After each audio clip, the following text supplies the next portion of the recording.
ನೀನು ಹೇಳಿದ ಹಾಗೆ ನಮ್ಮ ಮನೆಯ ಕೆಲಸ ಕಾರ್ಯಕ್ಕೆ ಓರ್ವ ದಾಸಿಯನ್ನು ಕರೆತಂದಿರುವನು. ಕೆಲಸ ಕಾರ್ಯಗಳನ್ನು ನೇಮಿಸೋಳಾಗು. ಕರ್ಕೊಂಡ್ ಬಂದ್ಬಿಟ್ರಾ? ಏನಮ್ಮ ದಾಸಿ, ಗೋಧಿ ಬೀಸ ಬರುತ್ತಾ? ಬರುತ್ತೆ ತಾಯಿ. ವರ್ಷಕ್ಕೆ ಎಲ್ಲ ಕೆಲಸನೂ ಮಾಡಿ. ಎಲ್ಲ ಕೆಲಸನೂ ಮಾಡ್ತೀಯಾ? ಮಾಡ್ತೀನಿ ತಾಯಿ. ಇಲ್ಲಿ ನೋಡಮ್ಮ ದಾಸಿ, ಹೇಳು ತಾಯಿ. ಬೇಗ ಬೇಗ ಗೋಧಿ ಬೀಸಿ ಕೆಲಸ ಕಾರ್ಯ ಎಲ್ಲ ಮಾಡಿ. ಹಂಗೆ ನೋಡಿಲಿ, ಇದು ಮುಖ್ಯವಾದ ವಿಚಾರ. ನನ್ನ ಮಗು ಕೈಲಿ ಬಂಗಾರ ಗಿಲ್ಕಿ ಕೊಟ್ಟಿದೀನಿ. ಹಾಗೆ ತಾಯಿ. ಮನೆಯವರು ಮದುವೆಗೆ ಉಡುಗೊರೆ ಕೊಟ್ಟಿದ್ದು. ಜೋಪಾನ ನೋಡ್ಕೊಂಡು ಮಗುನು ಹಂಗೆ ಕೆಲಸನೂ ಮಾಡ್ಕೊಂಡು ಬೇಗ ಬೇಗ ಕೆಲಸ ಕಾರ್ಯ ಮುಗಿಸ್ಬೇಕು. ಹಾಗೆ ಬರ್ತೀನಿ, ಬೇಗ ಬೇಗ ಕೆಲಸ ಮುಗಿಸ್ತೀರಮ್ಮ. ಗೋಧಿ ಬೀಸೋ ಕಲ್ಲೇ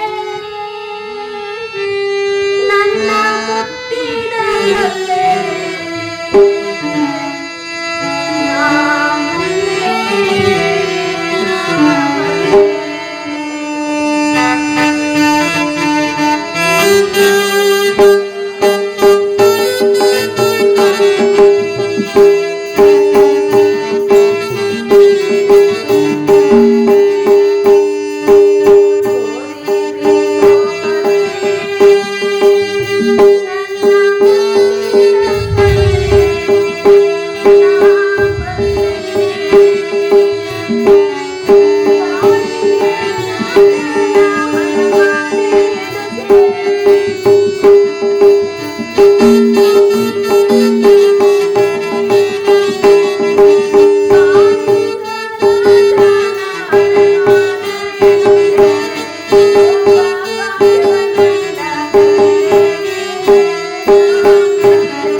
ಅಂಶಕ್ಕೆ ಜೀವ ಬಂದು ಈ ಮಗನ ಕೈಯಿಂದ ಬಂಗಾರದ ಗಿಲಿಕಿನ ನುಂಗಿ ಈತ ಪ್ರಕಾರ ಆ ಗೋಡೆಯನ್ನು ಸೇರಿತಲ್ಲ. ಅಯ್ಯೋ, ನಾನು ಹೇಗೇನು ಮಾಡಲಿ? ಅಯ್ಯೋ, ಈ ತಾಯಿಗೆ ಏನು ಹೇಳಲಿ? ಅಮ್ಮ ಅಮ್ಮ, ಬೇಗ ಬರುವರಾಗಿ.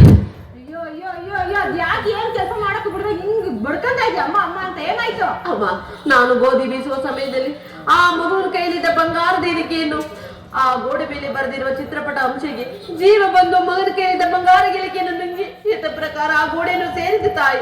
ಅಯ್ಯೋ ಶಿವನೇ, ಕೆಲಸ ಮಾಡಕಂತ ಏನ್ ಹೇಳ್ತಾ ಇದ್ಯಾ? ಗೋಡೆ ಮೇಲೆ ಅಂಶ ಪಕ್ಷಿ ಬಂದು ಬಂಗಾರ ಗಿಲ್ಕಿ. ಹೌದು ತಾಯಿ. ನನ್ ಬಡ್ಕೊಂಡೆ ಈ ಮುತ್ತು ಬೇಡ ಅಂತ ಹೋಗಿ ಹೋಗಿದ್ದ ಕಳ್ದಾಸಿ ಕರ್ಕೊಂಡ್ ಬಂದಿದ್ಯಲ್ಲ, ಗ್ಯಾನಾಗಿಲ್ಲ ಇಲ್ವಾ ನಿಮ್ಗೆ? ರೇ, ಎಲ್ಲಾದ್ರಿ? ಲಕ್ಷ್ಮೀಕಾಂತೆ, ಹೇಗೆ ಈ ರೀತಿ ಗಾಂಧಾರಿಯಾಗಿರುವೆ? ಬರ್ರಿ ನೀವು. ನೋಡ್ರಿ, ಈ ಅಮ್ಮ ಕೆಲಸ ಎಲ್ಲ ಹೇಳ್ಬಿಟ್ಟು ಮಗಿನ ಬಂಗಾರ ಗಿಲ್ಕಿ ನೋಡ್ಕೊಂತ ಹೇಳಿದ್ರೆ ಆಗ ಆ ಗೋಡೆ ಮೇಲೆ ಬಂದಿರೋ ಅಂಶ ಪಕ್ಷಿ ಬಂದು ಗಿಲ್ಕಿ ಅಂತ ಹೇಳ್ತಾಳೆ. ನೀವ್ ಏನ್ ಮಾಡ್ತೀರೋ ಗೊತ್ತಿಲ್ಲ. ನಮ್ಮ ಅಪ್ಪ ಮದ್ವೆ ಉಡುಗೊರೆ ಕೊಟ್ಟಿರೋದು ನಂಗೆ ಕೊಡ್ಸಿದ್ರೆ ಸರಿ. ಸರಿ ಸರಿ ಆಯಿತು. ಆ ಬಂಗಾರದ ಗಿಲಿಕಿ ವಿಚಾರವನ್ನು ನಾನು ವಿಚಾರಿಸಿಕೊಳ್ಳುವೆನು.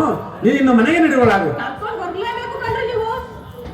ಅಮ್ಮ ದಾಸಿ, ನಮ್ಮ ಮಗುವಿನ ಕೈಯಲ್ಲಿದ್ದ ಬಂಗಾರದ ಗಿಲಿಕಿಯನ್ನು ಕಳುವು ಮಾಡಿರುವೆಯಂತೆ. ಎಲ್ಲಿ? ಅದನ್ನು ಬೇಗನೆ ಕೊಡುವಳಾಗು, ಇಲ್ಲದಿದ್ದರೆ ತಕ್ಕ ಶಿಕ್ಷೆಯಾದೀತು. ನಾನು ದೇವರ ಸಾಕ್ಷಿಯಾಗಿ ನಾನು ಕತ್ತಿಲ್ಲ ಸ್ವಾಮಿ. ಆ ಗೋಡೆ ಮೇಲೆ ಬರೆದಿರುವ ಚಿತ್ರಪಟ ಅಂಶಿಗೆ ಜೀವ ಬಂದು ಆ ಮಗುವಿನ ಕೈಲಿದ್ದ ಬಂಗಾರದ ಗಿಲಿಕಿನ ನುಂಗಿ ಆ ಗೋಡೆಯನ್ನು ಸೇರಿತು ಸ್ವಾಮಿ. ನಾನು ಕಣ್ಣಾರೆ ನೋಡಿದಿನ ಹೊರತು ಕೈಯಾರೆ ಮುಟ್ಟಿಲ್ಲ ಸ್ವಾಮಿ. ಏನಮ್ಮ ದಾಸಿ ಈ ರೀತಿ ಹೇಳುತ್ತಿರುವೆ? ಅಂಶಪಕ್ಷಿಯು ಬಂಗಾರದ ಗಿಲಿಕೆಯನ್ನು ನಂಬಿದರೆ ಈ ಜನರು ನಂಬಬಹುದೇ? ಅಲ್ಲ, ಈ ಪ್ರಪಂಚದ ಜನ ಜಾತ್ರೆಯೂ ನಂಬಬಹುದೇ? ಖಂಡಿತವಾಗಿ ಆ ಬಂಗಾರದ ಗಿಲಿಕೆಯನ್ನು ಕೊಟ್ಟರೆ ಸರಿ, ಇಲ್ಲದಿದ್ದರೆ ನಿನಗೆ ತಕ್ಕ ಶಿಕ್ಷೆಯಾಗಿರುವುದು. ಸ್ವಾಮಿ, ನಿಮ್ಮ ಪಾದ ಸಾಕ್ಷಿಯಾಗಿ ನಾನು ಗಿಲಿಕೆಯನ್ನು ಕತ್ತಿಲ್ಲ ಸ್ವಾಮಿ. ಛೇ ಭ್ರಷ್ಟಳಿ, ನಿನ್ನನ್ನು ಕೇಳಿದರೆ ಬಂಗಾರದ ಗಿಲಿಕೆಯು ದೊರಕುವುದಿಲ್ಲ. ಯಾರಲ್ಲಿ? ನಿನ್ನ ಪತಿಯಾದ ಬರವಯ್ಯನ್ನು ಕರೆಸಿ ವಿಚಾರಿಸಿ ನೋಡುವೆನು. ಅಯ್ಯ ಬರವಯ್ಯ, ಅಯ್ಯ ಬರವಯ್ಯ, ನಿನ್ನ ಪತಿಯು ನಮ್ಮ ಮನೆಯ ಕೆಲಸ ಕಾರ್ಯಕ್ಕಾಗಿ ಬಂದಿರುವಳು. ಅಲ್ಲದೆ ನಮ್ಮ ಮನೆಯಲ್ಲಿರುವ ಮಗುವಿನ ಕೈಯಲ್ಲಿ 1 ಲಕ್ಷ ಬೆಲೆ ಬಾಳುವಂತಹ ವರವನ್ನು ಕೊಟ್ಟು ಬಂಗಾರದ ಗಿಲಿಕೆಯನ್ನು ನಮ್ಮ ಮಾವನವರು ಮಾಡಿಸಿಕೊಟ್ಟಿರುವುದು. ಅದನ್ನು ನಿನ್ನ ಪತ್ನಿಯು ಕಳವು ಮಾಡಿರುವಳು. ಅದನ್ನು ಬೇಗನೆ ಕೊಡಿಸುವರಾಗು.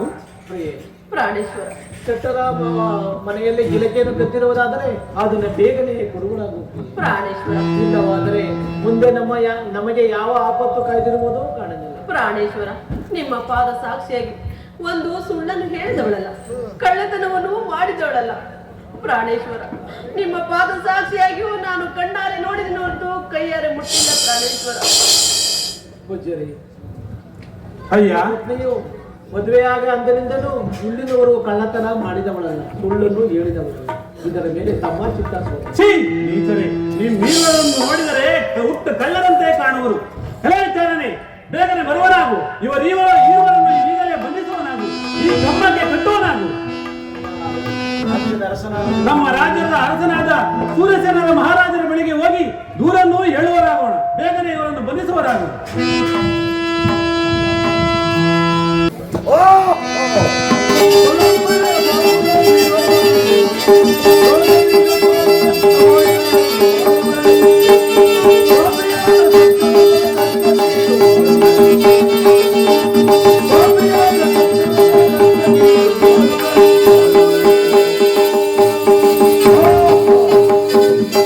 ಇದೀಗ ಸಮಯವು ಗಿರಿಗೇನಪ್ಪದಿಂದ ರಾಜರಾಣಿಯರನ್ನು ಸೂರಸೇನವನ್ನು ದಣಪಾಲಿಸದೆ ಕರೆದುಕೊಂಡು ಹೋಗುತ್ತಿರುವನು.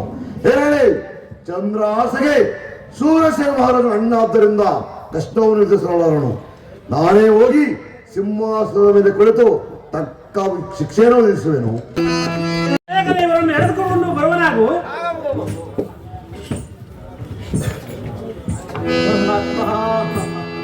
ಸತ್ಯವೇ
ಆಗಿ ಪ್ರಜೆಗಳೆಲ್ಲರೂ ಸುಖ ಶಾಂತಿ ನೆಮ್ಮದಿಯಿಂದ ಇರುವರೆ ಅದನ್ನು ತಿಳಿಸುವ ನಾವು ಜ್ಞಾಪಿಸುವನು.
ನಮ್ಮ ರಾಜ್ಯದಲ್ಲಿ ಮಳೆ ಬೆಳೆಗಳಿಂದ ಕೂಡಿ ಪ್ರಜೆಗಳೆಲ್ಲ ಸುಖ ಸಂಪತ್ತಿಂದಿರುವರು ಮತ್ತೇನಪ್ಪಣೆ?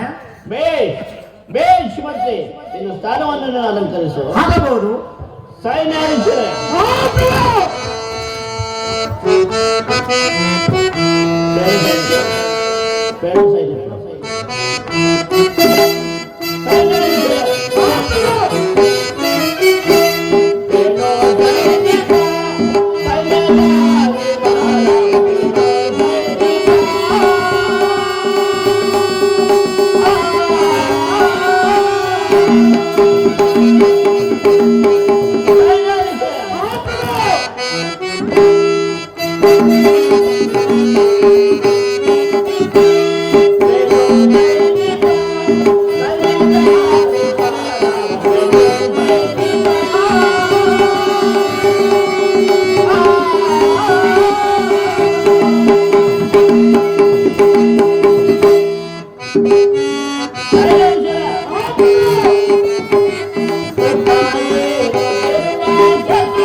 ನಮ್ಮ ಸೈನ್ಯವನ್ನು ಯಾವ ರೀತಿಯಲ್ಲಿ ಇಟ್ಟಿವೆ ಅದನ್ನು ತಿಳಿಸುವ.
ದುರಾಪರಾಧ ದುರಾಪರಾಧ ದ್ರೋಹಿಗಳ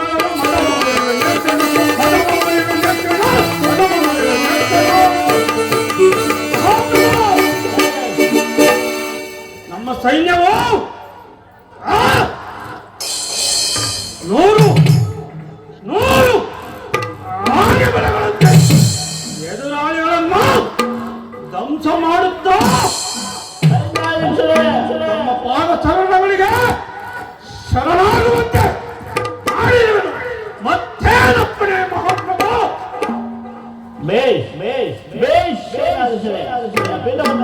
ಅಪ್ಪಣೆ ಮಹಾಪ್ರಭು.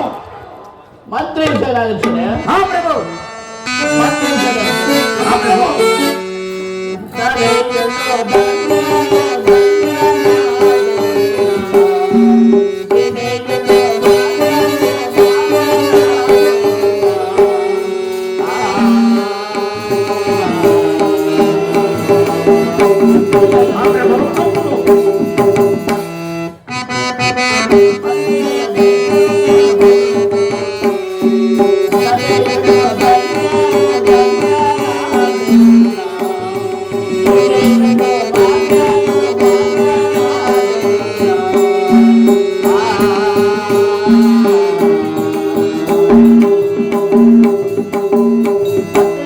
ಮಹಾಪ್ರಭು,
ನಿಮ್ಮ ನಿಮ್ಮ ಆಸ್ಥಾನವನ್ನು ಅಲಂಕರಿಸುವರಾಗಿ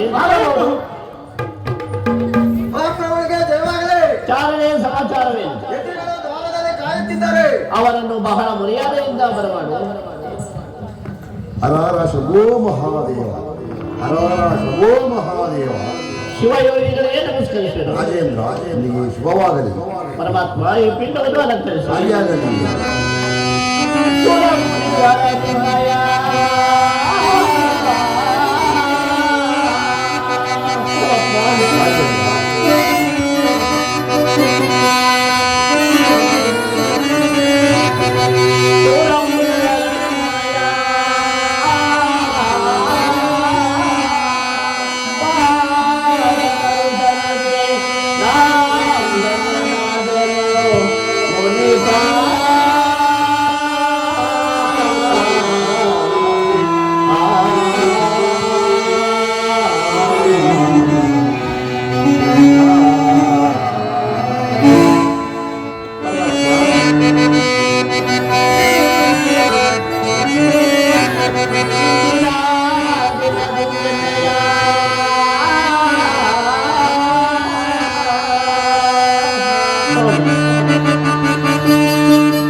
ಮಹಾತ್ಮರೇ, ತಾವು ಯಾರು, ಎಲ್ಲಿಂದ ಬಂದಿರಿ? ಬಂದ ಸಮಾಚಾರವನ್ನು ತಿಳಿಸಿದರೆ ನನ್ನ ಶಿರಸ ವಹಿಸಿ ನಡೆಸಿಕೊಡುವರು ಸ್ವಾಮಿ. ಅಯ್ಯ ರಾಜೇಂದ್ರ, ಪರಮಾತ್ಮ, ನಂದು ಶಿಖರಾತ್ರ ಗಿರಿಯು. ನಾನು ಮಾಡುವ ತಪಸ್ಸಿಗೆ ಒಂದು ಅಮೋಘವಾದ ವಿಘ್ನವಾಗಿದೆ. ಅದನ್ನು ನಿನ್ನಿಂದ ಪರಿಹರಿಸಿಕೊಳ್ಳಲು ಬಂದಿದ್ದೇನೆ.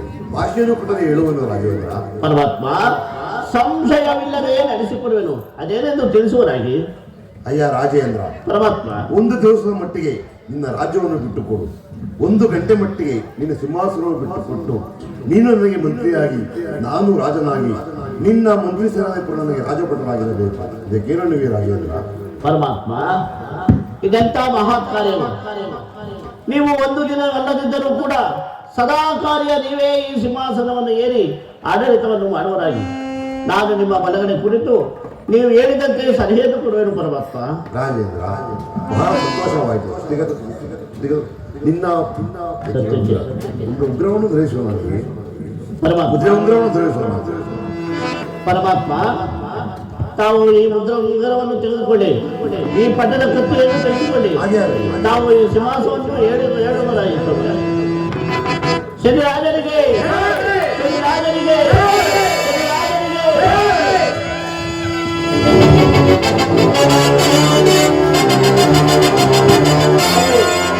ಮಂತ್ರಿ, ಪರಮಾತ್ಮ, ಸಂಭರಿಸುವೆ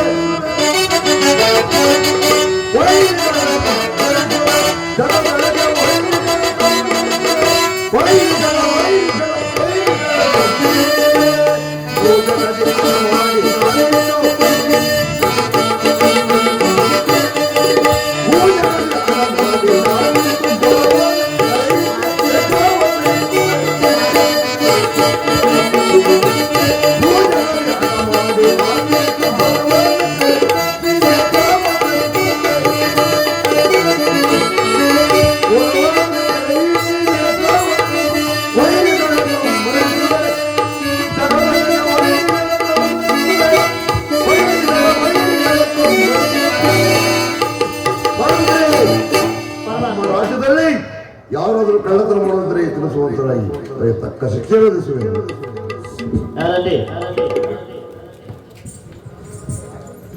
ಮಹಾರಾಜನಿಗೆ ಜಯವಾಗಲಿ. ಚಾರಣೆ ಸಮಾಚಾರವೇನು?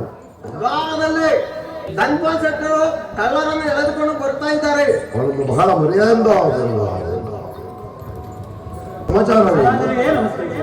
ಧನಪಾಲ ಶೆಟ್ಟಿ, ನಿಮಗೆ ಬಂದ ಸಮಾಚಾರವೇನು? ನಮ್ಮ ಅರಮನೆಯಲ್ಲಿ ನಡೆದ ಕಳೆದ ಬಗ್ಗೆ ದೂರಿನ ಸಂದೇಶವಿರುವುದು. ಏನು ಧನಪಾಲ ಶೆಟ್ಟಿ? ಮಹಾಪ್ರಭು, ಈಕೆಯು ನಮ್ಮ ಅರಮನೆಗೆ ಬಂದು ಗೋಧಿ ಬೀಸಲು ಬಂದಿದ್ದಳು. ನಮ್ಮ ಮಗುವಿನ ಕೈಯಲ್ಲಿದ್ದ ಬಂಗಾರದ ಗಿಲಿಕೆಯನ್ನು ಕಳುವು ಮಾಡಿದರು.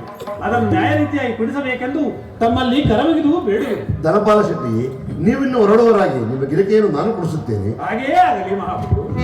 ಏನೋ ದಾಸಿಯೇ, ಹೀಗೆ ಬರುವಳಾಗು. ಏನೋ ದಾಸಿಯೇ, ನಾನೇ ಕದ್ದು ಬಂಗಾರದ ಗಿರಿಕೆಯನ್ನ ನನ್ನ ಗಂಡನ ಕೈ ಕೊಟ್ಟು ಬಿಟ್ಟೆಂದು ಒಂದು ಮಾತನ್ನು ಹೇಳಿಬಿಡು. ನಿನಗೆ ಬಂದಿರುವ ಕಷ್ಟಗಳನ್ನು ಹೋಗಲಾಡಿಸಿ ಅರ್ಧ ರಾಜ್ಯವನ್ನು ಕೊಡುವೆನು. ಪೂಜ್ಯರೇ, ನೀವು ಏನು ಹೇಳಿದರೂ ನಾನು ಸುಳ್ಳನ್ನು ಒಪ್ಪಿಕೊಳ್ಳುವುದಿಲ್ಲ. ನಾನು ಕಣ್ಣಾರೆ ನೋಡಿದಿನ ಹೊರತು ಕೈಯಾರೆ ನಾನು ಹುಟ್ಟಿದ ಸ್ವಾಮಿ. ಮತ್ಯಾರು ಕದ್ದವರು? ನನಗೆ ಯಾರು ಅರಿಯುವುದಿಲ್ಲ ಸ್ವಾಮಿ. ಕೆಲವು ಚೋರಣೆ ಹೀಗೆ ಬರುವ ನಾನು ನನ್ನ ಹೆಂಡತಿಯ ಕದ್ದು ನನ್ನ ಕೈ ಕೊಟ್ಟು ಬಿಟ್ಟು ಒಂದು ಮಾತನ್ನು ಹೇಳುಗಳು. ನಿನಗೆ ಬಂದಿರುವ ಕಷ್ಟಗಳನ್ನು ಹೋಗಲಾಡಿಸಿ ಪೂರ್ತಿ ರಾಜ್ಯವನ್ನು ಕೊಡುವೆನು. ಸ್ವಾಮಿ, ಸತ್ಯವೆಂಬುದು ಈ ಜಗತ್ತಿನಲ್ಲಿ ಅತಿ ಪವಿತ್ರವಾದ ವಸ್ತು. ಸತ್ಯದಿಂದಲೇ ನಾವು ಎಲ್ಲರೂ ಈ ಪ್ರಪಂಚದಲ್ಲಿ ಬದುಕಿರುವುದು. ಆದ್ದರಿಂದ ನಾನು ಸತ್ಯವನ್ನಲ್ಲದೆ ಸುಳ್ಳನ್ನು ಎಂದಿಗೂ ಹೇಳವನಲ್ಲ. ನನ್ನ ಹೆಂಡತಿಯೂ ನನ್ನ ಕೈಗೆ ಕೊಡಲಿಲ್ಲ. ಆ ಶೆಟ್ಟರ ಮನೆಯ ಆಳುಗಳು ನನ್ನ ಬಟ್ಟೆಯನ್ನು ಶೋಧಿಸಿದಾಗ ನನ್ನ ಬಟ್ಟೆಯಿಂದ ಜೀವಿತೆಯೂ ಸಿಕ್ಕಿತು. ಆದರೆ ಇದು ಸತ್ಯ. ಆ ಶನಿ ಮಾಯೆಯಿಂದ ಉಂಟಾದ ಬೀಜ. ಇದರ ಮೇಲೆ ತಮ್ಮ ಚಿತ್ತ ಮತ್ಯಾರು ಕದ್ದವರು? ನನಗೆ ತಿಳಿಯದು ಸ್ವಾಮಿ. ಮಂತ್ರಿಯೇ, ಮಹಾಪ್ರಭು, ಎಷ್ಟು ವಿಧವಾಗಿ ಕೇಳಿದವರು ಕೊಡುವಂತಿಲ್ಲ. ಆದ್ದರಿಂದ ಈತನ ನೇತ್ರಗಳನ್ನು ಮಿಟ್ಟವನಾಗು, ಯಾರಿಗೇನು ಸೇರಿಸುವನಾಗು. ಎಡವಂಚೋರರೇ, ಈ ಕಡೆ ಬರುವರಾಗಿ ರಾಜಭಟರೇ, ಜಗವೊಂದು ನೆರೆಯ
ಚೋರರೇ, ಪದೇ ಪದೇ ಅದನ್ನೇ ಬೊಗಳುತ್ತಿರುವರೆ.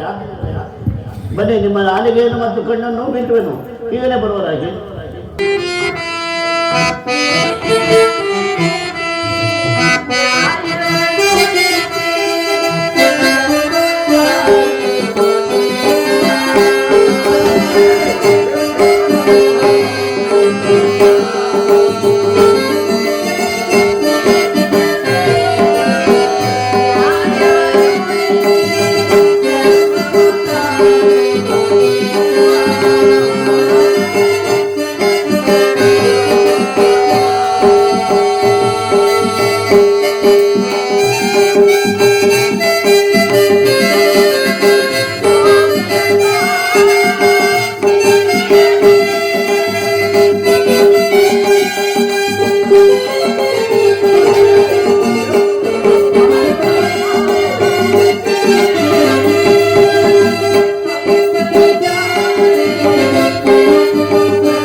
ಎಲ್ಲವ ಚೋರರೇ, ಈ ಕಡೆ ಬರುವರಾಗಿ ನಿಮ್ಮ ನಾಲಿಗೆ ಮತ್ತು ಕಣ್ಣನ್ನು ಮೀಟುವೆನು. ಮಹಾತ್ಮರೇ, ಇವರ ಕಣ್ಣು ಮತ್ತು ನಾಲಿಗೆಯನ್ನು ಮೀಟಿ ತಂದಿರುವೆನು. ನೀವೇ ಬಂದು ನೋಡುವರಾಗಿ. ಮಂತ್ರಿ, ಇಂಥ ಅಂಗೈನರು ನಮ್ಮ ರಾಜ್ಯದಲ್ಲಿದ್ದರೆ ನಮಗೆ ರಾಜ್ಯಕ್ಕೆ ಅಪಮಾನ. ಇವ ನಮ್ಮ ರಾಜ್ಯದ ಆಚೆಯ ಕಡೆ ಆಚೆಗೆ ಲೋಕ ಬಂದಿರಿ. ಏನವ ರಾಜಮಂತ್ರಿ, ಈ ಅಂಗೈನನ್ನು ನಮ್ಮ ರಾಜ್ಯದಿಂದ ಗಡಿಯಿಂದ ಆಚೆಗೆ ನುಗ್ಗಿ ಬನ್ನಿ. ಬೇಗ ಬನ್ನಿ. ಕಡೆ ಏನೋ ಚೋರರು ಕೆಲಸವೂ ಮುಗಿಯಿತು. ಪರಮಾತ್ಮ, ರಾಜ, ನಾನು ಮುಂದೆ ಕೆಲಸವೂ ಮುಗಿಯಿತು. ತೆಗೆದುಕೋ ನಿನ್ನ ಪಟ್ಟದ ಕತ್ತಿಯನ್ನು, ನಿನ್ನ ಮುದ್ರೆ ಉಂಗುರವನ್ನು ತೆಗೆದುಕೋ. ಪರಮಾತ್ಮ, ತಮ್ಮ ಪಾದಧೂಳಿಯಿಂದ ನಾನು ಧನ್ಯನಾದನು ಸ್ವಾಮಿ. ಈ ನನ್ನ ಭವನವೂ ಕೂಡ ಧನ್ಯವಾಯಿತು. ತಾವಿನ್ನು ಹೊರಡಬಹುದು. ಶುಭವಾಗಲಿ.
ಕರೆದುಕೊಂಡು ಹೋಗಪ್ಪ.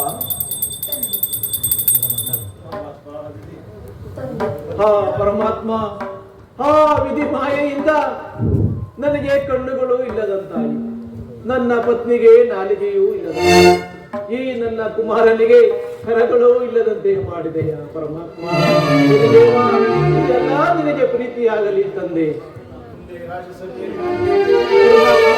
ಹಿಂದೆ ಆ ರಾಜ್ಯಸಭೆಯಲ್ಲಿ ನೀನು ಪ್ರತಿಜ್ಞೆ ಮಾಡಿದಂತೆ ಇಂದು ನಿನ್ನ ಪ್ರತಿಜ್ಞೆಯು ನೆರವೇರಿದೆ ಪರಮಾತ್ಮ. ನಿನಗೆ ಪ್ರೀತಿಯಾಗಲಿ ಶನಿದೇವ. ಮಗು, ಮುಂದೆ ಎಲ್ಲಿಯಾದರೂ ನಮ್ಮನ್ನು ಕರೆದುಕೊಂಡು ಹೋಗಪ್ಪ.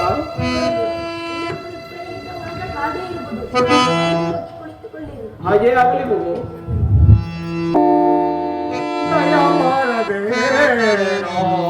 ಶಿವಹರ ಶಂಕರ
ನಾನಾದರೂ ವ್ಯಾಪಾರಕ್ಕಾಗಿ ಬಯಲುಸೀಮೆಗೆ ಹೋಗಿದ್ದೆನು. ಹಿಂತಿರುಗಿ ಬರುವಷ್ಟರಲ್ಲಿ ಸೂರ್ಯನು ಅಸ್ತಮಯನಾದನು. ಮುಂದಕ್ಕೆ ಹೋಗಲು ಸಾಧ್ಯವಿಲ್ಲ, ಏಕೆಂದರೆ ಕಳ್ಳಕಾಕರ ಭಯವಿರುವುದರಿಂದ ಇಲ್ಲಿ ಕಾಲುತ್ತಿರುವ ಕಲ್ಲು ಮಂಟಪದಲ್ಲಿ ಈ ರಾತ್ರಿ ವಿಶ್ರಮಿಸಿಕೊಂಡು ಬೆಳಗಾದ ನಂತರ ಮುಂದಕ್ಕೆ ಸಾಗುತ್ತೇನೆ. ಅಯ್ಯೋ ಪರಮಾತ್ಮ, ಕಾಪಾಡು ತಂದೆ, ಕಾಪಾಡು. ಓಹೋ, ಯಾರೋ ಮಾನವರು ಓಡಾಡುವಂತೆ ಗೋಚರಿಸುತ್ತಿರುವುದು. ಸಮೀಪಕ್ಕೆ ಹೋಗಿ ಯಾರೊಂದು ವಿಚಾರಿಸಿ ನೋಡಿದೆನು. ಅಯ್ಯ, ನೀವು ಯಾರು? ಈ ರಾತ್ರಿ ಈ ಮಂಟಪದಲ್ಲಿ ವಿಶ್ರಮಿಸಿಕೊಳ್ಳಲು ಕಾರಣವೇನು? ಸ್ವಾಮಿ, ನಾವು ಪರದೇಶಿಗಳಾದ ಭಿಕ್ಷುಕರು ಸ್ವಾಮಿ. ಸೌರಾಷ್ಟ್ರಪುರದಿಂದ ಕಳಿಂಗ ನಗರಕ್ಕೆ ಭಿಕ್ಷೆಯನ್ನು ಬೇಡಿಕೊಂಡು ಈ ಮಾರ್ಗವಾಗಿ ಬಂದೆವು. ಇಲ್ಲಿ ರಾತ್ರಿಯಾದ್ದರಿಂದ ಈ ಹಾಳು ಮಂಟಪದಲ್ಲಿ ಉಳಿದುಕೊಂಡೆವು ಸ್ವಾಮಿ. ಬೆಳಗಾದ ಮೇಲೆ ಮುಂದಕ್ಕೆ ಪ್ರಯಾಣವನ್ನು ಮಾಡುವರು ಸ್ವಾಮಿ. ಅಯ್ಯ, ನಾನು ಕಳಿಂಗ ರಾಜ್ಯದ ಪ್ರಜೆ. ನನ್ನನ್ನು ನೀಲಕಂಠಾಚಾರಿ ಎಂದು ಕರೆಯುವರು. ಸ್ವಾಮಿ, ನೀವು ಕಳಿಂಗ ರಾಜ್ಯದ ಪ್ರಜೆ. ಹಾಗಾದರೆ ಆ ಕಳಿಂಗ ರಾಜ್ಯದ ಅರಸರಾದ ಸತ್ತುರಥ ಮಹಾರಾಜರು ಕ್ಷೇಮದಿಂದಿರುವರೇ? ಅಯ್ಯ, ಆ ವಿಚಾರವನ್ನು ನಾನು ಏನು ಹೇಳಲಿ. ನಮ್ಮ ರಾಜ್ಯವನ್ನು ಪರಿಪಾಲಿಸತಕ್ಕಂಥ ಸತ್ಯಮಥ ಮಹಾರಾಜರು ತನ್ನ ಧರ್ಮಪತ್ನಿ ಆದಂತಹ ಚಂದ್ರಹಾಸೆ ಮಹಾರಾಣಿಯವರೊಡನೆ ಯಾರಿಗೂ ಗೋಚರವಾಗದಂತೆ ಅರ್ಧರಾತ್ರಿಯ ಸಮಯದಲ್ಲಿ ನಮ್ಮ ರಾಜ್ಯವನ್ನು ಬಿಟ್ಟು ಹೋದರು. ಇದೇ ಸಮಯವನ್ನು ಕಾಯುತ್ತಿದ್ದ ಪಕ್ಕದ ರಾಜ್ಯದವನಾದ ದುಷ್ಟದುಮ್ಮ ರಾಜನು ನಮ್ಮ ಮಂತ್ರಿಯ ಮೇಲೆ ಯುದ್ಧವನ್ನು ಮಾಡಿ ಆತನನ್ನು ಸೆರೆಹಿಡಿಸಿ ಆತನೇ ರಾಜ್ಯಭಾರ ಮಾಡುತ್ತಿರುವರು. ನಾನು ಏನೆಂದು ಹೇಳಲಿ. ಅದು ಅಲ್ಲದೆ ಈ ನೀವು ವಾಸಿಸುವ ಈ ಕಲ್ಲು ಮಂಟಪ ಮತ್ತು ಈ ಕಲ್ಲು ಬಾವಿಯನ್ನು ಆ ಸತ್ಯರಥ ಮಹಾರಾಜರೇ ಕಟ್ಟಿಸಿದ್ದು ಕಣಪ್ಪ. ಪರಮಾತ್ಮ, ನಾನು ಕಟ್ಟಿಸಿದ ಇಂದು ಈ ಹಾಳು ಛತ್ರವನ್ನು ಇಂದು ಕಣ್ಣಿನಿಂದ ನೋಡದಾಗಿದ್ದೆ. ಈ ಕಲ್ಯಾಣಿಯನ್ನು ನನ್ನ ಕಣ್ಣಿನಿಂದ ನೋಡದಂತೆ ಮಾಡಿದೆಯ ಪರಮಾತ್ಮ. ಶನಿದೇವ, ಇದೆಲ್ಲವೂ ನಿನಗೆ ಪ್ರೀತಿಯಾಗಲಿ ದೇವ. ಅಯ್ಯ, ಬೆಳಗಾಯಿತು. ನಾನು ಮುಂದಕ್ಕೆ ಪ್ರಯಾಣ ಮಾಡುತ್ತೇನೆ. ನೀವೇನಾದರೂ ನಮ್ಮ ಸಂಗಡ ಬರುವುದಾದರೆ ನನ್ನ ಮನೆಗೆ ಕರೆದುಕೊಂಡು ಹೋಗಿ ನಿಮ್ಮ ಅನ್ನವಸ್ತ್ರಗಳನ್ನು ಕೊಡುತ್ತೇನೆ. ಇದಕ್ಕೆ ತಮ್ಮ ಅಭ್ಯಂತರವೇನು? ಸ್ವಾಮಿ, ನನ್ನದೊಂದು ಪ್ರಾರ್ಥನೆ ಇರುವುದು. ಅದೇನು ಹೇಳುವನಾಗಪ್ಪ? ನಾವು ಸುಮ್ಮನೆ ನಿಮ್ಮ ಮನೆಯಲ್ಲಿ ಬಂದು ಅನ್ನವನ್ನು ಊಟ ಮಾಡಿಕೊಂಡು ಅನ್ನದ ಋಣದ ಭಾರವನ್ನು ಹೊರಿಸಿಕೊಳ್ಳಲಾರೆವು. ನೀವು ಏನಾದರೂ ಕೆಲಸಗಳನ್ನು ನಮಗೆ ನೇಮಿಸಿದರೆ ಆ ಕೆಲಸಗಳನ್ನು ಮಾಡಿಕೊಂಡು ನಾವು ಇರುವೆವು ಸ್ವಾಮಿ. ಅಯ್ಯ, ನಮ್ಮ ಮನೆಯಲ್ಲಿ ನಮ್ಮ ಕುಲಕಸಬದಾದ ಕಬ್ಬಿಣದ ಕೆಲಸವನ್ನು ಮಾಡುತ್ತೇವೆ. ನೀನು ಕಣ್ಣಿಲ್ಲದರಿಂದ ಕುಳಿಮೆಯನ್ನು ಒತ್ತುವನಾಗು. ನಿನ್ನ ಹೆಂಡತಿಯು ಕಾದು ಕಬ್ಬಿಣವನ್ನು ಬಡಿಯಲಿ. ಈ ಕುಮಾರನು ನಮ್ಮ ಮನೆಯಲ್ಲಿ ಕುದುರೆಗಳನ್ನು ಬೇಯಿಸಿಕೊಂಡಿರಲಿ. ನಿಮಗೆ ಅನ್ನವಸ್ತ್ರವನ್ನು ಕೊಟ್ಟು ಕಾಪಾಡುತ್ತೇನೆ. ಇದಕ್ಕೆ ಸಮ್ಮತಿಯೇ? ಆಗಲಿ ಸ್ವಾಮಿ. ಬನ್ನಿ,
ಹೆಚ್ಚಾಗುತ್ತಿರುವುದಲ್ಲ. ಹೇಳಿ, ಇವರ ಸತ್ಯಭ್ರಷ್ಟರಾಗಿ ಮಾಡುವುದು ಹೇಗೆ? ಇದಕ್ಕೇನು ಮಾಡಲಿ? ಸದಾ ಇವರು ನನ್ನ ಧ್ಯಾನದಲ್ಲೇ ಇರುವುದಲ್ಲ. ಹೇಗಾದರೂ ಮಾಡಿ ನನ್ನ ಪಂಥವನ್ನು ನೆರವೇರಿಸದಿದ್ದರೆ ನಾನು ಸರಿ ಛಾಯಾ ಪುತ್ರನೇ ಇದೊಂದು ಹೋಗಿ ಮುತ್ತೊಂದು ಸಾರಿ ಬರುವೆ.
ಎಂದು ಕಾಣದ ಅರಿಯದ ಯತಿಗಳಿಗೆ ನಾನು ಈ ಮುದ್ರೆಗಳನ್ನು ಕೊಟ್ಟು ಪಟ್ಟದ ಮಂದಿಯನ್ನು ಕೊಟ್ಟು ಸಿಂಹಾಸನವನ್ನು ಏರಿಸಿ ಮೂಢನಾದನಲ್ಲ ಪರಮಾತ್ಮ.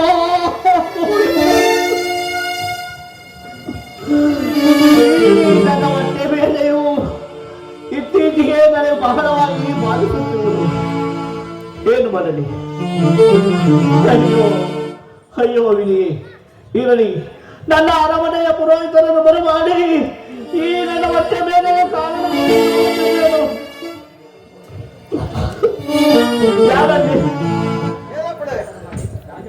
ನಮ್ಮ ರಾಜಪುರೋಹಿತರನ್ನು ಬರಮಾಡಿ ಆಗಬಹುದು. ಮಹಾರಾಜರಿಗೆ ವಂದಿಸುವೆನು. ಮಹಾರಾಜರೇ, ನಮ್ಮನ್ನು ಕರೆಸಿದ ಕಾರಣವೇನು? ಪುರೋಹಿತರೇ, ನಾನು ಏನೆಂದು ಹೇಳಲಿ ಪುರೋಹಿತರೆ? ಇತ್ತೀಚೆಗೆ ನನ್ನ ಹೊಟ್ಟೆ ಬೇನೆಯು ಬಹಳವಾಗಿ ಬಾಧಿಸುತ್ತಿರುವುದು. ಇದಕ್ಕೆ ಕಾರಣವೇನೆಂದು ನನಗೆ ತಿಳಿಯುವುದು ಮಹಾತ್ಮರೇ. ತಾವು ತಮ್ಮ ಶಾಸ್ತ್ರದ ಮೂಲಕ ಈ ನನ್ನ ಹೊಟ್ಟೆ ಬೇನೆಯ ಕಾರಣವೇನೆಂದು ತಿಳಿಸಿ ಸಲಹೆ ನೀಡಬೇಕೆಂದು ತಮ್ಮಲ್ಲಿ ಬೇಡಿಕೊಳ್ಳುವರು ಪುರೋಹಿತರೆ. ಮಹಾರಾಜರೇ, ಪುರೋಹಿತರೆ, ಯಾರೋ ನಿನ್ನ ಸಂಬಂಧಿಕರಿಗೆ ನೀವೇ ನಿನ್ನ ಕೈಯಾರ ಘೋರ ಶಿಕ್ಷೆಗೆ ಗುರಿ ಮಾಡಿರುವೆ. ಆದ್ದರಿಂದ ನಿಮಗೆ ಹೊಟ್ಟೆ ಬೇನೆಯು ಬಂದಂತೆ ಕಾಣುತ್ತಿರುವುದೇ ಮಹಾರಾಜರೇ? ಪರಮಾತ್ಮ, ಇನ್ನ ನೀನೆಯೂ ಶನಿದೇವ, ಇನ್ನ ನೀನೆಯೂ ಎತ್ತವರಪ್ಪ ಪರಮಾತ್ಮ. ಪುರೋಹಿತರೆ, ಇದಕ್ಕೆ ಮುಂದೆ ನಾವು ಮಾಡಬೇಕಾದ ಸಲಹೆಯನ್ನು ನೀಡುವಂತರಾಗಿದ್ದು. ಮಹಾರಾಜರೇ, ಇದಕ್ಕೆ ಏನಪ್ಪ ಮಾಡಬೇಕೆಂದರೆ, ವರ್ಷ ವರ್ಧತಿ ಹಬ್ಬ ಬರುವುದಲ್ಲ. ಆ ಹಬ್ಬದ ದಿವಸ ನಿಮ್ಮ ತೂಕದಷ್ಟು ಬಂಗಾರದಲ್ಲಿ ಒಂದು ಪ್ರತಿಮೆಯನ್ನ ಮಾಡಿಸಿ, ಆ ಬಂಗಾರ ಪ್ರತಿಮೆಯನ್ನ ರಾಜಸಭೆಯ ಮಧ್ಯದಲ್ಲಿ ಒಂದು ಚಿಂಟೋಲವನ್ನು ನಿಲ್ಲಿಸಿ, ಆ ಬಂಗಾರದ ಪ್ರತಿಮೆಯನ್ನ ಒಂದು ಕಡೆ ಬಟ್ಟಲಿನಲ್ಲಿ ಹಾಕಿ, ಆಗ ಯಾರಾದರೂ ಸತ್ಯವಂತರು ಬಂದು ಕಮಲ ಪುಷ್ಪದ ಮೂಲಕ ಆ ಬಂಗಾರವನ್ನ ಸಮವಾಗಿ ತೂಗಿದವರಿಗೆ ಅವರಿಗೆ ಡಂಗೂರ ದಾನವಾಗಿ ಕೊಡುತ್ತೇನೆ ಎಂದು ಡಂಗೂರವನ್ನ ಹಾಕಿಸಿ, ಆಗ ನೀವು ಬಂದಿರುವ ಬಾಧೆಯು ಪರಿಹಾರವಾಗುವುದು ರಾಜೇಂದ್ರ. ಪುರೋಹಿತರೆ, ತಮ್ಮ ಸಲಹೆಯಂತೆ ನಾನು ಮುಂದುವರಿಯುವೆನು. ಯಾರಲ್ಲಿ ಎಲ್ಲ ದೇಶದವರೆಗೂ ಕೂಡ ಡಂಗೂರವನ್ನು ಸಾರಿ ಯಾರು ನನ್ನ ಸಮತೂಕದ ಬಂಗಾರವನ್ನು ತೂಗುವರು ಅಂತಹ ಸತ್ಯವಂತವರಿಗೆ ಅವರ ಬಂಗಾರವನ್ನು ನಾನು ವಾಪಸ್ ಕೊಡುವೆನು. ಇಲ್ಲದಿದ್ದರೆ ಅವರಿಗೆ ಸ್ಥೂಲಕ್ಕೆ ಏರಿಸುವೆನೆಂದು ಡಂಗೂರವನ್ನು ಸಾರುವಂತರಾಗುವುದು. ಸ್ವಾಮಿ, ಅಯ್ಯ, ಆಚಾರ್ಯರೇ, ನನ್ನದೊಂದು ಪ್ರಾರ್ಥನೆ ಇರುವುದು ಸ್ವಾಮಿ. ಎಂದು ತಿಳಿಸೋಣಾಗಪ್ಪ. ಬರುವ ಶನಿವಾರದಂದು ಶ್ರೀ ಶನಿದೇವರ ಹರಿಕಥಾ ಶ್ರವಣವನ್ನು ಮಾಡಿಸಬೇಕೆಂಬ ನನ್ನಲ್ಲಿ ಆಸೆ ಇರುವುದು ಸ್ವಾಮಿ. ಸರಿ, ಅದನ್ನು ನೀವು ನಡೆಸಿಕೊಡುವುದಾದರೆ ಹೇಳಿ ಸ್ವಾಮಿ. ಅಯ್ಯ, ತುಂಬಾ ಸಂತೋಷ. ನಾವು ಸಹ ಪ್ರತಿ ವರ್ಷವೂ ಸಹ ಆ ಪರಮಾತ್ಮನ ಚರಿತ್ರೆಯನ್ನು ಸ್ಮರಣೆ ಮಾಡುತ್ತಿದ್ದೇವೆ. ಅದರಂತೆ ಎಲ್ಲಾ ಸಾಮಗ್ರಿಗಳನ್ನು ಸಿದ್ಧಪಡಿಸಿದ್ದೇವೆ. ಬರುವ ಶನಿವಾರ ದಿವಸ ಆ ಕಥಾಶ್ರವಣವನ್ನು ಮಾಡಿಸೋಣ. ಸ್ವಾಮಿ, ಹಾಗೆ ಆಗಲಿ. ಒಂದು ಪೀಠವನ್ನು ಹಾಕಿ ಅದರ ಮೇಲೆ ಹೊಸ ಬಟ್ಟೆಯನ್ನು ಹಾಕಿ ಎಳ್ಳಿನ ರಾಶಿಯನ್ನಿಟ್ಟು ಆದರೆ ಪಂಚಲೋಹದ ಮಳೆಯನ್ನಿಟ್ಟು ಹೂವು ಮುಂತಾದ ಹಣ್ಣುಗಳಿಂದ ಅಲಂಕಾರವನ್ನು ಮಾಡಿ ಆ ಹರಿಕಥಾ ಶ್ರಾವಣವನ್ನು ಪ್ರಾರಂಭಿಸೋಣ ಸ್ವಾಮಿ. ಆಗಬಹುದು. ಶನಿದೇವರ ಪಾದಾಭಿನಂದನೆ ಗೋವಿಂದ.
ಬಂಗಾರದ ದೊರೆಯಾದ ಸೂರಸೇನ ಮಹಾರಾಜರು ಹೇಳಿರೋ ಪ್ರಕಾರ ಅವರ ತೂಕದಷ್ಟು ಬಂಗಾರವನ್ನು ಕಮಲ ಪುಷ್ಪದಿಂದ ತೂಗಿಸಿದರೆ ಅವರಿಗೆ ಅದೇ ಬಂಗಾರವನ್ನು ಬಹುಮಾನವಾಗಿ ಕೊಡುವರಂತೆ.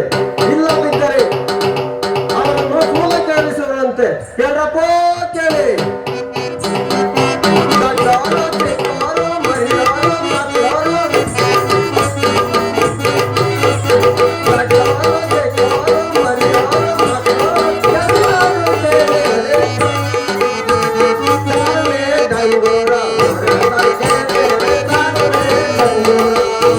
ವೆಂಕಟಾಚಾರ್ಯರೇ, ನಮ್ಮನ್ನು ಆ ಚಿಂತೋಲನದ ಬಳಿಗೆ ಸಮಾವೇಶಕ್ಕೆ ಕರೆದುಕೊಂಡು ಹೋಗುವಿರಾ ಸ್ವಾಮಿ?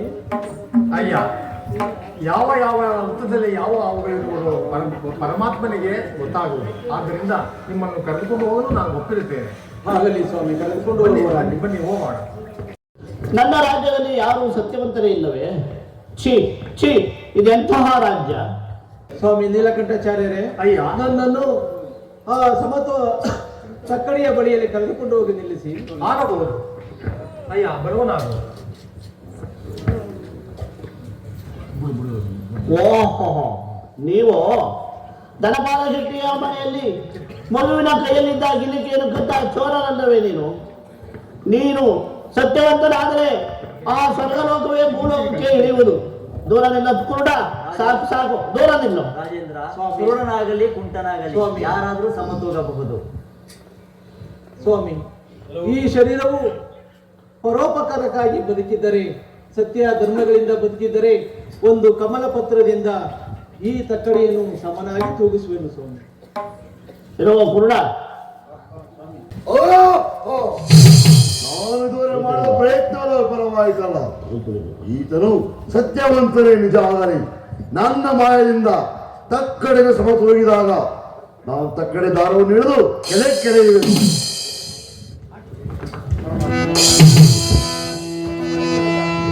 ಪರಮಾತ್ಮ, ಈ ಕಮಲ ಪತ್ರದಿಂದ ಈ ತಕ್ಕಡಿಯನ್ನು ಸಮನಾಗಿ ತೂಗಿಸುವೆನು. ಏನವೋ ಕುರುಡ, ನಾನು ಮೊದಲೇ ಹೇಳಲ್ಲವೇ ನಿನ್ನಿಂದ ಅದು ಅಸಾಧ್ಯವೆಂದು. ದೂರ ನಿಲ್ಲು, ಇಲ್ಲದಿದ್ದರೆ ನಿನ್ನನ್ನು ಈಗಲೇ ಶೂಲಕ್ಕೇರಿಸುವೆವು. ಮಹಾರಾಜರೇ, ಶಾಂತನಾಗು, ದುಡುಕಬೇಡ. ಒಂದು ಪುಷ್ಪಕ್ಕೆ ಮಣಗಟ್ಟಲೆ ಬಂಗಾರವು ಮೇಲಕ್ಕೆದ್ದಿತು, ತಕ್ಕಡಿಯು ಬುರಹ ಕೆಳಗಿಳಿಯಿತು. ಶಾಂತನಾಗು. ಈಗ ಗಂಡಸರೆಲ್ಲ ಮುಗಿದರು. ಈಗ ಹೆಂಗಸರಲ್ಲಿ ಪತಿರತೆಯರು ಯಾರಾದರೂ ಇದ್ದರೆ ತನ್ನ ಮಾಂಗಲ್ಯದ ಮೂಲಕ ಸಮವಾಗಿ ತೂಗಬಹುದು. ಈಗ ಬಾಕಿ ಇರುವ ಮಾಂಗಲ್ಯಗಳೆಲ್ಲವೂ ಮುಗಿದವು. ಅಮ್ಮ ದಾಸಿಯೇ, ನೀನು ತೂಗುವ ಹಾಗಿದ್ದರೆ ತೂಗಮ್ಮ. ನಾನು ದೂರ ಮಾಡಿದ ಪ್ರಯತ್ನ ಪರವಾಯಿತಲ್ಲ. ಈಕೆಯು ಮಹಾ ಸತ್ಯವಂತರೇ ಸರಿ. ಈಕೆ ತಕ್ಕಡೆ ಬೆಳೆಯ ಪಕ್ಕದಲ್ಲಿ ನಿಂತಿರುವಳು. ತಕ್ಕಡೆಯನ್ನು ತೂಗುವಾಗ ಪರ್ವತದ ಬರವನ್ನಾಗಿ ಹೋಗಿ ಕೂತುಕೊಳ್ಳುವೆನು.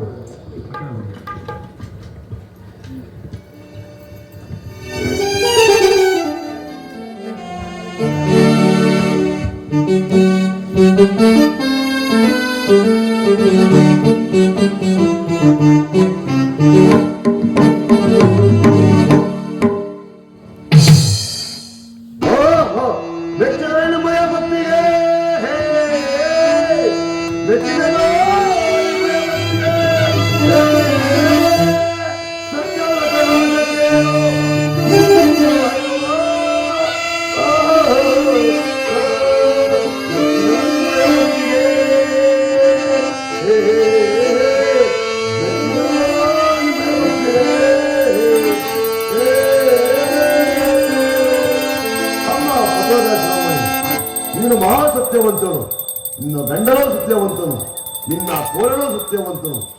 ನಾನು ನಿಮಗೆ ಯಾವುದೋ ಕಾರಣಾಂತರದಿಂದ ನಿಮಗೆ ಕಷ್ಟವನ್ನು ಕೊಟ್ಟೆನು. ನಿಮ್ಮ ಮನಸ್ಸಿಗೇನೋ ಬೇಸರ ಮಾಡಿಕೊಳ್ಳಬೇಡಿ. ಅಯ್ಯ ರಾಜ,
ನರಮಾನವರಿಗೆ ಕೊಟ್ಟಂತಹ ಕಷ್ಟವನ್ನು ಯಾರಿಗೂ ಕೊಡಬೇಡ ಪರಮಾತ್ಮ.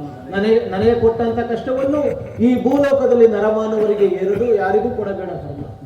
ಅಯ್ಯ ಸತ್ಯವಂತ ರಾಜ, ಕೊಡದಂತೆ ವರವನ್ನು ಅನುಗ್ರಹಿಸು ಪರಮಾತ್ಮ. ಅಯ್ಯ ಸತ್ಯವಂತ ರಾಜ, ನೀನು ಕೇಳುವ ವರ ನ್ಯಾಯವಾಗಿರುವುದು, ಆದರೆ ನಾನು ಅದನ್ನು ಕೂಡ ನನ್ನನ್ನು ಯಾರೂ ಗೌರವಿಸುವುದಿಲ್ಲ.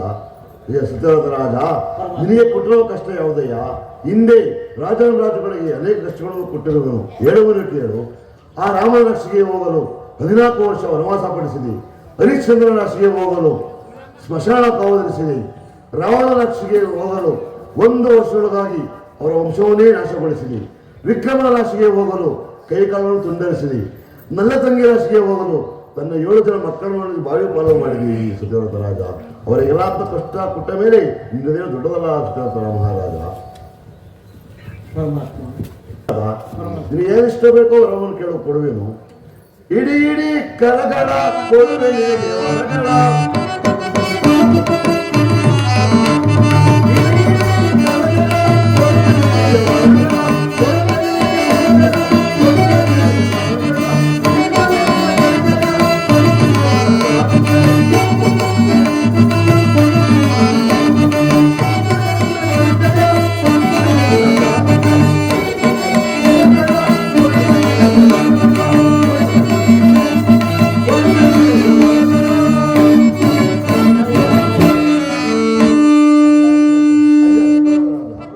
ನಿಷ್ಠಾಂತರವನ್ನು ಕೇಳ್ಕೊ ಕೊಡುವೆನು ಸತ್ಯವಂತ ರಾಜ.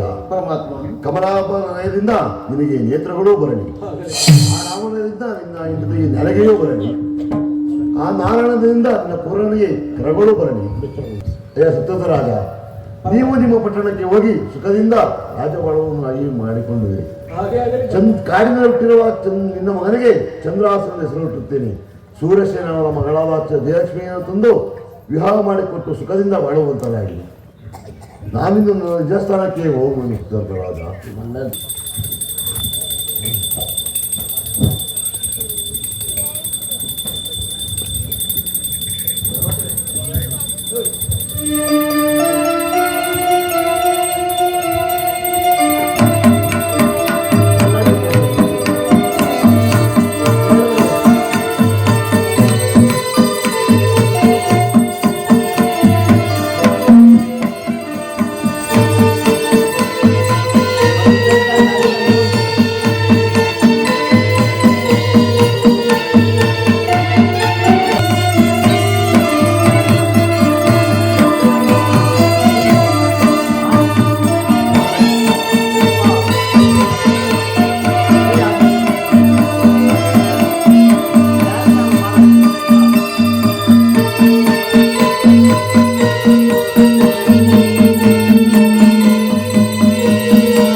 ಜಯ ಜಯ ಮಂಗಳ